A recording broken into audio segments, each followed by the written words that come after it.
It's a little hard to talk about, but I'm doing it anyway because I know that many people suffer. That's why I'm doing it. When I look at it, I've always had OCD tendencies my whole life. I didn't know that those were symptoms of OCD. I didn't know they were a thing. I thought I was the only one in the world with that. At some point in my life, they got very debilitating, especially when my daughter was born. The obsessions in my case, they're called violent obsessions to the topic of my daughter and what if I could harm her or something like that.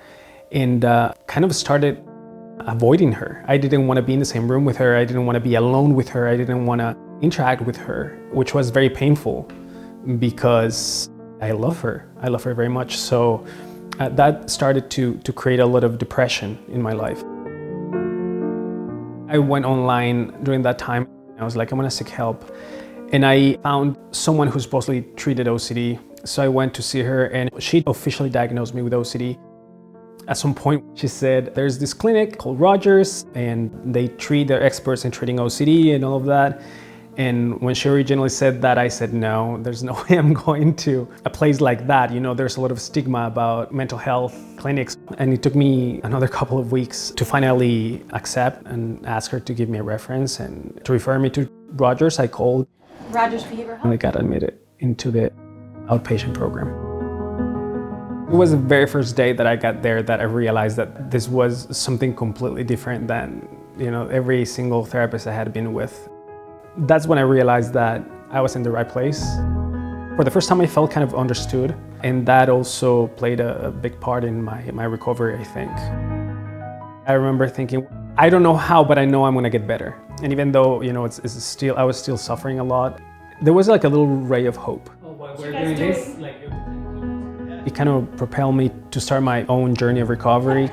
Rogers saved my life. Famous skyscrapers. After coming back from Rogers, one of the things I was very happy about was that I could finally embrace my daughter again. That was the first time I realized that, oh, this thing is working, you know, the treatment. I learned that I don't need to let OCD dictate my life anymore. Part of what I learned in Rogers was there were going to be some lapses and relapses.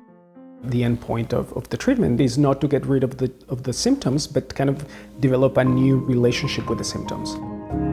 Now I know how to handle my OCD symptoms much better, but also I try to help other people as a peer specialist for OCD. So I try to accompany other people in their journeys of recovery.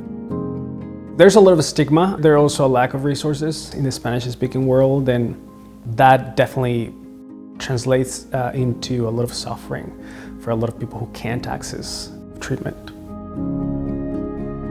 To those people feeling that you are the only one suffering from this or that nobody will ever understand, take a chance to be vulnerable and to seek help. There's hope. You deserve to get better, even if you don't feel like that right now.